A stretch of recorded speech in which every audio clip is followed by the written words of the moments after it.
ஸ்டார்டிங்லேயே பாத்தீங்கன்னா ஒரு வெள்ளை கோட் போட்ட வயசான ஆளை காட்டுறாங்க. அவரு பாக்குறதுக்கே பாத்தீங்கன்னா ரொம்ப ரொம்ப வீக்கா இருக்கிறாரு. அதுவும் சுடுகாட்டுல ஒரு சமாதிக்கு பக்கத்துல நின்று குடிச்சுக்கிட்டு அங்க இருக்கிற ஒரு கல்லறையை தோண்டி அதுக்குள்ள இருக்கிற எலும்பு கூட வெளியில எடுக்க ட்ரை பண்ணிட்டு இருக்காரு. அந்த கல்லறையை பத்தி சொல்லணும்னா அது மேல பாத்தீங்கன்னா நிறைய மந்திர குறியீடுகளா இருக்குது. ரொம்பவே வினோதமா இருக்குது. சோ இவரும் ரொம்பவே கஷ்டப்பட்டு தோண்டி அதுக்குள்ள இருந்து ஒரு மண்டவோட மட்டும் வெளியில எடுக்கிறாரு. அப்படி எடுத்ததும் பாத்தீங்கன்னா இவர் அப்படியே மின்னல் தாக்கி அந்த இடமே அப்படியே ஒயிட் ஸ்மோக்கா வருது. அதுவும் இவரை பாத்தீங்கன்னா பறந்து போய் பொத்துன்னு ஒரு இடத்துல கீழே விழுற மாதிரி காமிக்கிறாங்க. அப்படியே சீனும் கட் ஆகுது. அடுத்த சீன்ல ஒரு டீனேஜ் பையனை காமிக்கிறாங்க. ஒரு சூப்பர் மார்க்கெட்டுக்கு பொருள் வாங்க வந்திருக்கான். இவன் பேரு கில்லி. இவன் தான் நம்ம படத்தோட ஹீரோ. சோ இப்படி இந்த இடத்துல பொருட்கள் எல்லாம் வாங்கிட்டு இருக்கும்போது அந்த சூப்பர் மார்க்கெட்டுக்கு பாத்தீங்கன்னா அவனுடைய கிரஷ் வராங்க. இவங்க பேரு டாமினிக். இவங்க தான் இந்த கதையோட ஹீரோயினும் பாத்தீங்கன்னா அந்த இடத்துக்கு அவங்களுடைய ஃப்ரெண்ட் கூட வந்திருக்காங்க. சோ கொஞ்சம் பொருட்கள் எல்லாம் வாங்கிட்டு வெளியில போகலான்னு வரும்போது நம்ம ஹீரோவை பாக்குறா. சோ ஆல்ரெடி தான் நம்ம ஹீரோவை தெரியும் இல்லையா, அதனால கொஞ்ச நேரம் நம்ம ஹீரோ கிட்ட பேசிட்டு அங்க இருந்து கிளம்பவும் நம்ம ஹீரோவா அவனுக்கு தேவையான பொருட்கள் எல்லாம் வாங்கிட்டு அங்க இருந்து வெளியில வரான். அப்போ அந்த சூப்பர் மார்க்கெட்டுக்கு வெளியில நின்று ஒரு 4 பேர் நம்ம ஹீரோவை வம்பிழுக்கிறாங்க. சோ ஹீரோவுக்கு பாத்தீங்கன்னா அந்த ஈட்டிங் டிசார்டர்னு ஒண்ணு இருக்கும். அதாவது கையில இருக்கிற பென்சில் பேப்பர்னு எல்லாத்தையுமே நம்ம ஹீரோ சாப்பிடுவான். அந்த ஒரு காரணத்துக்காக இப்ப மட்டும் இல்ல அந்த 4 பேர் எப்போதுமே நம்ம ஹீரோவை வம்பிழுத்துட்டே இருப்பாங்க.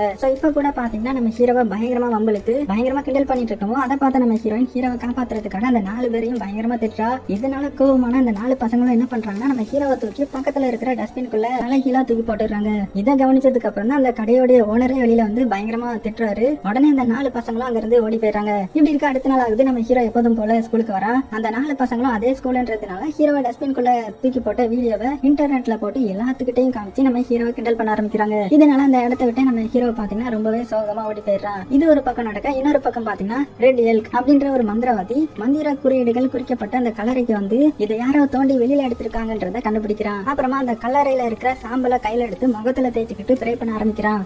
அதே நேரம் நம்ம ஹீரோவுக்கு பாத்தீங்கன்னா ஈட்டிங் டிசார்டர் இருக்கிறதுனால பென்சில் ரப்பர்னு எல்லாத்தையுமே சாப்பிட்டு ஹீரோவுக்கு உடம்பு சரியில்லாம போகுது. உடனே அவனை செக் பண்ண டாக்டர் ஹீரோடைய அம்மாவை கூப்பிட்டு ஒரு நல்ல சைக்காட்ரிஸ்ட போய் பாருங்க, அவங்களாலதான் இவனுடைய நோயை குணமாக்க முடியும் அப்படின்ற மாதிரி சொல்றாங்க. அப்படியே கட் பண்ணா ஸ்டார்டிங் சீன்ல காமிச்சு இந்த வெள்ளை கோட் போட்ட ஆளை காட்டுறாங்க. அவர் என்ன பண்றாருன்னு பாத்தீங்கன்னா ஒரு ரோட்ல நின்னுக்கிட்டு உங்களுக்கு ஏதாவது பிரச்சனை இருக்கா, உங்களுடைய எல்லா கஷ்டத்தையுமே நான் சரி பண்றேன், என்கிட்ட வாங்க நான் உங்களை காப்பாத்துறேன் அப்படின்னு கத்திக்கிட்டே இருக்கவும் அங்க இருக்கிற எல்லாருமே யாரடா அது பைத்தியக்காரனா இருப்பானோ, ஏன் இப்படி வித்தியாசமா வளரிட்டு இருக்கிறான் அப்படின்னு சுத்தி நின்று இந்த ஆளையே பாத்துட்டு இருக்காங்க. அப்ப அந்த கூட்டத்துல நின்று ஒரு லேடி இந்த ஆள் கிட்ட வந்து எனக்கு ரொம்ப நாளாவே ஜாயின் பெயின் இருக்குது, என்னால ஒழுங்கா நடக்க கூட முடியல, இதை உங்களால சரி பண்ண முடியுமா அப்படின்ற மாதிரி கேட்கவும் உடனே இந்த ஆளை பாத்தீங்கன்னா என்னால சரி பண்ண முடியும்னு சொல்லிட்டு அந்த லேடியோடைய கால் வழியா ஒரு வழியா சரி பண்ணி அவங்கள வாக்கிங் ஸ்டிக் இல்லாமலேயே நடக்க வச்சிடறாரு. இத பார்த்ததுமே அங்க இருக்கிற எல்லாருமே மிரண்டு போயிடுறாங்க. அப்ப இந்த ஆள் சொன்ன எல்லாமே உண்மைதானா அப்படின்னு பயங்கர ஆச்சரியமா பாத்துட்டு இருக்கும்போது இங்க நடந்த எல்லாத்தையுமே நம்ம ஹீரோடைய அம்மாவும் பாத்துட்டு இருந்திருப்பாங்க. உடனே இந்த ஆள் கிட்ட வந்து என்னுடைய பையனுக்கு உடம்பு சரியில்லை, கொஞ்சம் நீங்க எங்க வீட்டுக்கு வரீங்களா, அவனை சரி பண்ணி கொடுங்க, நான் உங்களுக்கு நிறைய காசு தரேன்ற மாதிரி சொல்லவும் இந்த வெள்ளை கோட் போட்டோம்னா அதுக்கு சரின்னு சொல்ல ஹீரோடைய அம்மாவும் பாத்தீங்கன்னா கார் எடுக்கிறதுக்காக போறாங்க. இங்க இப்படி நடந்த எல்லாத்தையுமே பாத்தீங்கன்னா அந்த மந்திரவாதியும் பாத்துட்டு இருந்திருப்பான். உடனே வேகமா அந்த வெள்ளை கோட் போட்டவங்க கிட்ட வந்து நான் உன்னுடைய சூப்பர் பவர்ஸ் எல்லாத்தையுமே பழையபடி அந்த கல்லறைக்குள்ளேயே வைக்க ஹெல்ப் பண்றேன், ஒழுங்கா என் கூட வந்துருன்ற மாதிரி அந்த மந்திரவாதி சொல்றான். அதுக்கு முடியாதுன்னு அந்த ஆள் சொல்லவும் பயங்கர கோபத்துல அந்த மந்திரவாதி அவனை அடிக்க போக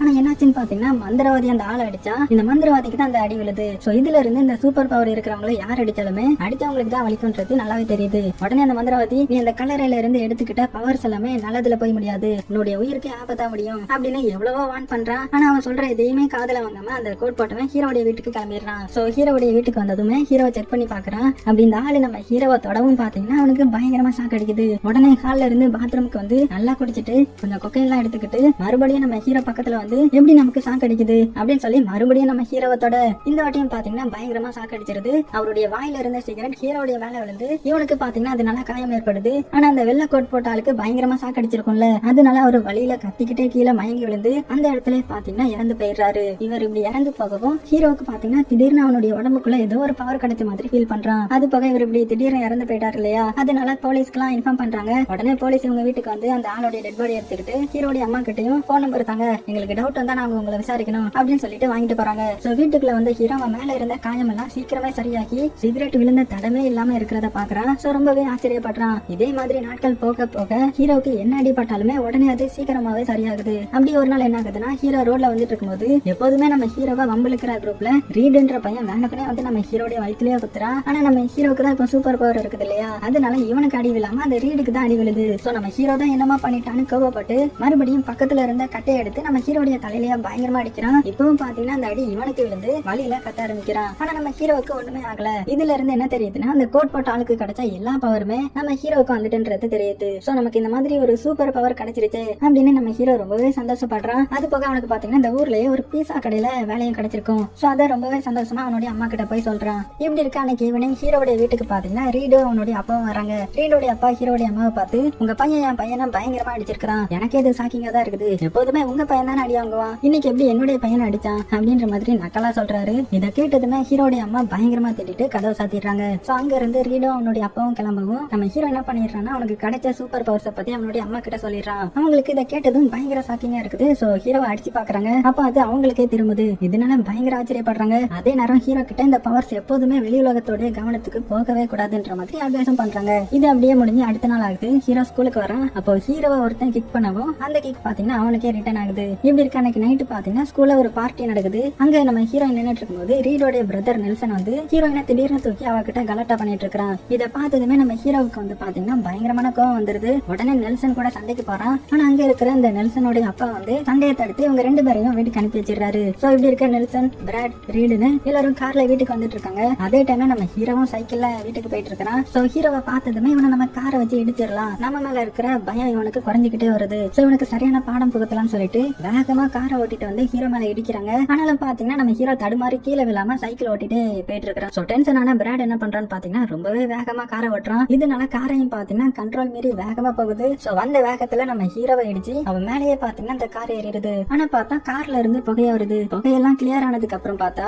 இந்த டயருக்கு அடியில இருக்கிற நம்ம ஹீரோவுக்கு ஒண்ணுமே ஆகல. ஆனா அவனுக்கு பதிலா கார் ஓட்டிட்டு வந்து அந்த பிராடோடைய தலை நசுங்கி ரத்த வெள்ளத்துல இந்த ஸ்டீரிங் மேல கிடக்குறான். சோ இதை பார்த்து எல்லாருமே அந்த இடத்துக்கு வராங்க. பிராட் இப்படி இறந்து கிடக்கிறத பார்த்து பயங்கரமா பயந்து போறாங்க. சோ இந்த டைம்ல நம்ம ஹீரோ என்ன பண்றான்னு பாத்தீங்கன்னா அங்க இருக்கிற நம்ம ஹீரோயின் கிட்ட அவனுடைய பவர்ஸ் பத்தி சொல்லி எல்லாத்தையுமே தெளிவா எக்ஸ்பிளைன் பண்றான். அதே நேரம் போலீஸ் கிட்ட இந்த பிராடோட ஃப்ரெண்ட்ஸ் எல்லாரும் இந்த மாதிரி ஹீரோ தான் ரோடுக்கு நடுவுல பைக் ஓட்டிட்டு போயிட்டு இருந்தான், அதனாலதான் காரும் ஆக்சிடென்ட் ஆச்சு அப்படி இப்படின்னு போய் சொல்றாங்க. ஆனா இந்த இன்வெஸ்டிகேஷன்ல போலீஸ்க்கு ஹீரோ மேல தப்பு இல்ல, வேற என்னமா தான் நடந்திருக்குன்ற மாதிரி கெஸ் பண்ணி நம்ம ஹீரோ அரெஸ்ட் பண்ணாம விட்டுறாங்க. அதே நேரம் அந்த வெள்ளை கோட் போட்டவன் இறந்து போயிட்டான்றது நம்ம மந்திரவாதிக்கு தெரியுது. சோ அந்த ஆளுடைய சமாதிக்கு வந்து அங்க இருக்கிற மண்ணை எடுத்து பாக்குறான். சோ இதை வச்சு இந்த ஆள் இறந்து போகும்போது அவனுடைய பவர்ஸ் எல்லாமே வேற எங்கேயோ போயிருக்குன்றதையும் கண்டுபிடிக்கிறான். அதுவும் ஹீரோ மேல கார் ஏறியும் அவன் செத்து போகாம உயிர் பொழைச்சிருக்கான்ற விஷயமும் இந்த மந்திரவாதிக்கு பாத்தீங்கன்னா தெரிய வருது. உடனே ஹீரோவை பார்த்து பேசலான்ற மாதிரி ஹீரோ வேலை பாக்குற இடத்துக்கு வந்து ஹீரோவை பாக்குறான். திடீர்னு இந்த மந்திரவாதி வந்து விசாரிக்கவும் பயந்து போன நம்ம ஹீரோ, இந்த வெள்ளை கோட் போட்டவன் எங்க வீட்டுக்கு வந்தான், அவன் தான் எனக்கு ட்ரீட்மெண்ட் பண்ணான் அப்படி இப்படின்னு எல்லாத்தையுமே இந்த மந்திரவாதி கிட்ட சொல்லிடுறான். அப்படியே கட் பண்ணி அடுத்த சீன்ல பாத்தீங்கன்னா ஸ்கூல்ல நம்ம ஹீரோ நிம்மதியா அவனுடைய லைஃபை ஹீரோயின் கூட வாழ்றத பார்த்து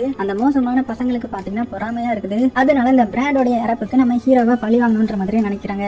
அதுவும் ஹீரோவுடைய வீடு என்னன்னு பாத்தீங்கன்னா சீட்டை வச்சு செஞ்ச ஒரு கண்டெய்னர் மாதிரி தான் இருக்கும். அதனால அவனுடைய வீடை நம்ம நாசம் பண்ணிடலான்ற மாதிரி பிளான் போடுறாங்க. சோ அன்னைக்கு நைட்டே நம்ம ஹீரோவுடைய வீட்டுக்கு பக்கத்துல இருந்து ஹீரோடைய அம்மா எப்பாவது வெளியில போவாங்களா, அந்த டைம்ல நம்ம ஹீரோ ஏதாவது பண்ணலாம் அப்படின்ற மாதிரியே நோட்டை விட்டுட்டு இருக்காங்க. அப்ப நம்ம ஹீரோ அவனுடைய வேலையெல்லாம் முடிச்சுட்டு வீட்டுக்கு வரான். இங்க வீட்டுக்குள்ள பாத்தீங்கன்னா ஹீரோடைய அம்மாவுக்கு கொஞ்சம் உடம்பு சரியில்லை, அதனால என்னுடைய வேலைக்கு நான் லீவ் போட்டுட்டேன்ற மாதிரி சொல்றாங்க. சோ அம்மாவுக்கு உடம்பு சரியில்லைன்னு தெரிஞ்சதும் கார் எடுத்துக்கிட்டு டவுனுக்கு போய் மருந்த வாங்க நம்ம ஹீரோ கிளம்புறான். இதை தூரத்துல இருந்த பார்த்தா பசங்க குரூப் என்ன நினைச்சுக்கிறாங்கன்னா நம்ம ஹீரோடைய அம்மா தான் வேலைக்கு கிளம்பிட்டாங்கன்னு நினைச்சுக்கிட்டு இந்த கண்டெய்னரை கொக்கி போட்டு இவங்க கொண்டு வந்த ட்ரக்ல மாட்டி அப்படியே ட்ரக்க ஸ்டார்ட் பண்றாங்க. இதெல்லாம் தெரியாம ஹீரோடைய அம்மா தூங்கிட்டு இருக்கவும் திடீர்னு அவங்களுடைய வீடு பேலன்ஸ் இல்லாம நகருது. வீட்டுக்குள்ள இருந்து அவங்க வெளியில வர ட்ரை பண்றாங்க. ஆனா பாத்தீங்கன்னா கதவு லாக் ஆகி இருக்குது. அதனால ஹீரோடைய அம்மா வீட்டுக்குள்ளே மாட்டிக்கிறாங்க. அப்போன்னு பார்த்து வீட்டுல கேஸ் லீக் ஆக ஆரம்பிக்குது. ஆனா அந்த கொக்கியை கலட்டாம அந்த பசங்க இழுத்துட்டு போயிட்டு இருக்கும்போது அந்த பிளிக்ஸாலே கேஸ் சிலிண்டர் வெடிக்கிறது. அதனால பாத்தீங்கன்னா இவங்க என்ன பண்ணிடுறாங்கன்னா சரி நம்ம வந்த வேலை முடிஞ்சிருச்சு அப்படின்னு சொல்லிட்டு ட்ரக் எடுத்துக்கிட்டு இந்த பசங்க மட்டும் தப்பிச்சிடுறாங்க. கொஞ்ச நேரத்துக்கு அப்புறம் தான் நம்ம ஹீரோ அந்த இடத்துக்கு வரான். வீடு எரிஞ்சிட்டு இருக்கிறத பார்த்து பதறி போய் வீட்டுக்குள்ள ஓடுறான். ஆனா ஹீரோ வர்றதுக்கு லேட் ஆனதுனாலேயே இவனுடைய அம்மா தீல எரிஞ்சு இறந்து போயிட்டாங்க.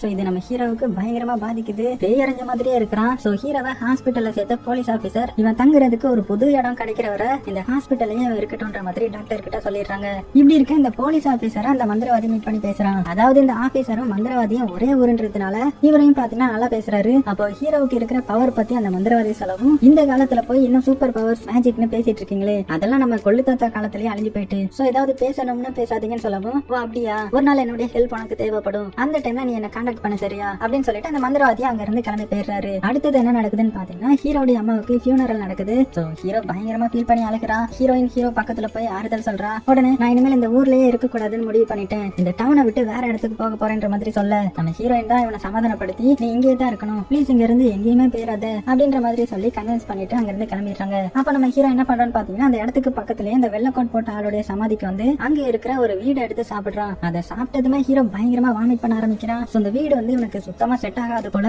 இது எல்லாத்தையுமே ஹீரோயினுடைய ஃப்ரெண்டான சாரான ஒரு பொண்ணு மறைஞ்சிருந்து கவனிக்கிறா. அதுக்கப்புறம் என்ன நடக்குதுன்னா போலீஸ் ஆபீசர் ஹீரோவா ஒரு இடத்துக்கு கூட்டிட்டு போய் இவனுடைய வீட்டுல நடந்த ஃபயர் ஆக்சிடென்ட் பத்தி சொல்ல ஆரம்பிக்கிறாரு. சோ அதாவது ஃபயர் ஆக்சிடென்ட் ஆரம்பிக்கிறதுக்கு முன்னாடி முன்னாடியே இந்த கண்டெய்னரை யாரோ டேமேஜ் பண்ணி விழ வச்சிருக்காங்கன்ற மாதிரி நம்ம ஹீரோ கிட்ட சொல்ல, இதை கேட்டதுமே இவனுக்கு கண்டிப்பா இது தானா நடந்திருக்க வாய்ப்பு இல்ல, அந்த பசங்களுடைய கேங் தான் அந்த மாதிரி பண்ணிருக்கும்னு கெஸ் பண்றான். இன்னொரு பக்கம் பார்த்தா ஒரு கொலையை பண்ணிட்டு ரீடா அவனுடைய ஃப்ரெண்ட்ஸும் எந்த ஒரு குற்ற உணர்ச்சியுமே இல்லாம ஜாலியா பேசிக்கிட்டே கார்ல வந்துட்டு இருக்காங்க. எல்லாருமே அவங்களுடைய ஸ்ட்ரெஸ் கம்மி பண்றதுக்காக ஒரு ஆத்துல போய் குளிக்கலாம்னு முடிவு பண்றாங்க. இந்த டைம்ல பாத்தீங்கன்னா நம்ம ஹீரோவும் போலீஸ் ஆபீசரும் இன்னொரு கார்ல வரவும் இவங்க சும்மா இல்லாம நம்ம ஹீரோவை கிண்டல் பண்ணிக்கிட்டே வர ஆரம்பிக்கிறாங்க. இதனால நம்ம ஹீரோவுக்கு பயங்கர கோவம் வந்துருது. அதனால யாருக்குமே தெரியாம ரன்னிங்லயே கார்ல இருந்து வெளியில குதிச்சிடறான். அப்புறமா அந்த பசங்க கேங் எல்லாருமே குளிக்கிறதுக்காக ஒருத்தரா தண்ணிக்குள்ள போறத நம்ம ஹீரோ மறைஞ்சு நின்னு பாக்குறான். அப்போ டக்கர்னு ஒருத்தன் தண்ணிக்குள்ள போகவும் நம்ம ஹீரோ என்ன பண்றான்னு பாத்தீங்கன்னா யாருக்கும் தெரியாம இந்த டக்கரோடைய சேட் எடுத்து அதுல ஒரு துணியை வாயில போட்டு சாப்பிடுறான். ஏன் இந்த மாதிரி பண்ணிட்டு இருக்கான்னு ஒண்ணுமே புரியல. அதுக்கப்புறம் என்ன பண்றான்னு பாத்தீங்கன்னா அந்த ட்ரெஸ்ஸை வச்சு அவனுடைய கழுத்தை அவனே நடிக்கிறான். இதனால என்ன ஆகுதுன்னு பாத்தீங்கன்னா இப்ப தண்ணிக்குள்ள இருக்கிற டக்கர் உள்ள மூழ்கி மூச்சு விட முடியாம அந்த இடத்துல செத்து போறான். அதாவது இவனுடைய ட்ரெஸ் தானே நம்ம ஹீரோ வாய்க்குல போட்டு சாப்பிட்டான். அதனால நம்ம ஹீரோ அவன் எதுவும் பண்ணாலுமே இந்த டக்கருக்கு தான் பாதிப்பு ஏற்படுது. இப்ப அவன் செத்து போயிட்டான் இல்லையா? இதை பார்த்து அந்த ரீடும் நெல்சனும் அரண்டு போறாங்க.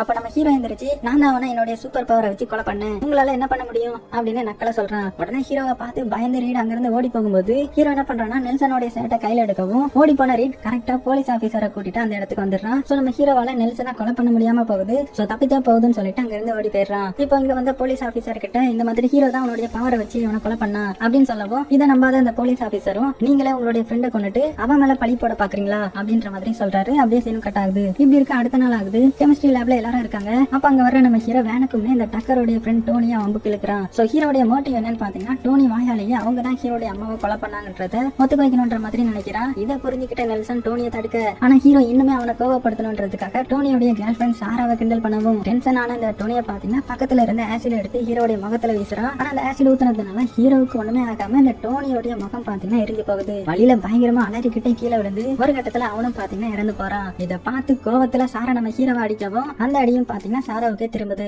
அதே நேரம் இந்த கெமிஸ்ட்ரி டீச்சர் போலீஸ் ஆபீசரை கூட்டிட்டு வராங்க. ஹீரோ என்ன பண்ணிடுறான்னா உடனே அங்க இருந்து தப்பிச்சு ஓடிடுறான். இதனால இந்த போலீஸ் ஆபீசருக்கு நம்ம ஹீரோ தான் தப்பு பண்றான்றது தெரிய வருது. அதனால ஹீரோ கிடைக்கிறவரை அந்த ஸ்கூலுக்கு லீவ் விட சொல்லி போலீஸ் ஆபீசர் சொல்லிடுறாரு. சோ இப்படி இருக்க அன்னைக்கு நைட்டு நெல்சனுடைய வீட்டுக்கு பாத்தீங்கன்னா இந்த சாரா பொண்ணு வரா. வந்து இவன் கிட்ட இந்த மாதிரி ஹீரோவுக்கு வீடு சாப்பிட்டா ஒத்துக்காது, நான் இன்னைக்கு பார்த்தேன் அவன் அந்த வீடை சாப்பிட்டு அவனுடைய உடம்பே சரியில்லாம போயிருச்சு, சோ அதை வச்சுதான் நம்ம அவனை பழி வாங்கணும்ன்ற மாதிரி சொல்றா. உடனே நெல்சனும் பாத்தீங்கன்னா அந்த வீடு எடுக்கிறதுக்காக சுடுகாட்டுக்கு வராங்க. அடுத்த நாள் காலையில அந்த போலீஸ் ஆபீசரை பாத்தீங்கன்னா மந்திரவாதியை பார்த்து எல்லா விஷயத்தையுமே சொல்றாரு. உடனே அந்த மந்திரவாதி என்ன பண்றாருன்னா இதுக்கு ஒரே ஒரு வழிதான் இருக்குது, அதுக்கு நம்ம அந்த வெள்ளை கோட் போட்ட ஆளுடைய சமாதியை தோண்டி வெளியில எடுக்கணும் அப்படின்னு அந்த சமாதியை தோண்டி வெளியில எடுக்கிறாங்க. இன்னொரு பக்கம் பார்த்தா நெல்சனையும் ரீடையும் ஃபுட்பால் பிராக்டிஸ்க்காக அவங்க அப்பா கிரவுண்டுக்கு கூட்டிட்டு வந்திருக்காங்க. அவங்களுக்கு பாதுகாப்பு கொடுக்கறதுக்காக போலீஸ் ஆபீசரும் கிரவுண்டுக்கு வரவும் நெல்சனுடைய ட்ரக்ல அந்த கண்டெய்னரை கொக்கி போட்டு இழுத்ததுக்கான ப்ரூஃபை பார்த்து இந்த நெல்சனையும் ரீடையும் விசாரிக்க ஆரம்பிக்கிறாரு. ஆனா அவங்க ரெண்டு பேரும் ஒழுங்கா பதில் சொல்லாம சமாளிச்சிட்டு இருக்கவும் நம்ம ஹீரோ பாத்தீங்கன்னா அந்த இடத்துக்கு வரா. சோ ஹீரோடைய கையில பாத்தீங்கன்னா ஒரு எலக்ட்ரிக் ட்ரில் மிஷின் இருக்குது. அது கூடவே நெல்சனுடைய ஷர்ட்ல இருந்து ஒரு பீஸ் இருக்குது. சோ அந்த துணியை வாய்க்குள்ள போட்டு சாப்பிடவும் நெல்சன் உடனே அந்த வீட் ஜூஸ ஒரு சிலிண்டர் ஃபுல்லாவே அடிச்சு வச்சிருக்கிறத கையில எடுக்கிறான். அப்ப அந்த போலீஸ் ஆபீசர் எந்த பிரச்சனையும் பண்ணாதன்னு ஹீரோ கிட்ட சொல்லிட்டு இருக்கும்போது நம்ம ஹீரோ என்ன பண்றான்னா அவனுடைய காலையே ட்ரில் பண்ண ஆரம்பிக்கிறான். சோ இதனால பாதிப்பு யாருக்கு? அந்த நெல்சனுக்கு தானே. சோ அந்த நெல்சனுடைய கால்ல பாத்தீங்கன்னா ரத்தமா வர ஆரம்பிக்குது. கீழே விழுந்து வழியில துடிக்க ஆரம்பிக்கிறான். நீ தானடா என்னுடைய அம்மாவை கொலை பண்ண, உண்மையை சொல்லு, சொல்றவரை நான் இப்படிதான் பண்ணுவேன் அப்படின்னு சொல்லிட்டு இன்னொரு காலையும் ட்ரில் பண்ண ஆரம்பிக்கிறான். அப்ப அந்த இடத்துக்கு பாத்தீங்கன்னா நம்ம ஹீரோயின் வரவும் நம்ம ஹீரோவை சமாதானப்படுத்தி அந்த ட்ரில் அப்படியே ஸ்டாப் பண்றா. இந்த கேப்பை யூஸ் பண்ணி அந்த நெல்சன் என்ன பண்ணிடுறான்னா அந்த வீட் ஜூஸை நம்ம ஹீரோ மேல ஸ்ப்ரே பண்ண ஆரம்பிக்கிறான். சோ அது மேல பட்டதுமே நம்ம ஹீரோக்கு ஒரு மாதிரி ஆகுது, ரொம்பவே வீக் ஆக ஆரம்பிக்கிறான். இதெல்லாம் பார்த்து சாக்ல இருக்கிற அந்த போலீஸ் ஆபீசர் கிட்ட இருந்து நெல்சனுடைய அப்பா கண்ணை பிடுங்கி நம்ம ஹீரோவை ஷூட் பண்றாரு. ஆனா தான் நம்ம ஹீரோக்கு ஒண்ணுமே ஆகாது இல்ல. பதிலுக்கு இந்த நெல்சனும் அவனுடைய அப்பாவும் பாத்தீங்கன்னா கன் ஷாட்ல இறந்து போறாங்க. சோ இவ்வளவு நடந்ததுக்கு அப்புறம் நம்ம ஹீரோயின் என்ன பண்றான்னா ஹீரோ கிட்ட பேசி புரிய வச்சு அவனுடைய பவர்ஸ் எல்லாத்தையுமே திரும்பி கொடுக்க சொல்றா. சோ ஹீரோவும் சரி நான் உனக்காக பண்றேன்னு சொல்லி வேற வழி இல்லாம அதுக்கும் சம்மதிக்கிறான். உடனே அந்த போலீஸ் ஆபீசர் பாத்தீங்கன்னா இவங்களை கூட்டிக்கிட்டு அந்த மந்திரவாதி கிட்ட வராரு. சோ அவரையும் பாத்தீங்கன்னா இவங்களை கூப்பிட்டுக்கிட்டு அந்த சுடுகாட்டுல வச்சு ஏதோ ஒரு நிறைய பூஜை எல்லாம் பண்ண ஆரம்பிக்கிறாரு. ஹீரோவுக்கு சப்போர்ட்டா ஹீரோயின் அவன் கூடவே இருக்கிறா.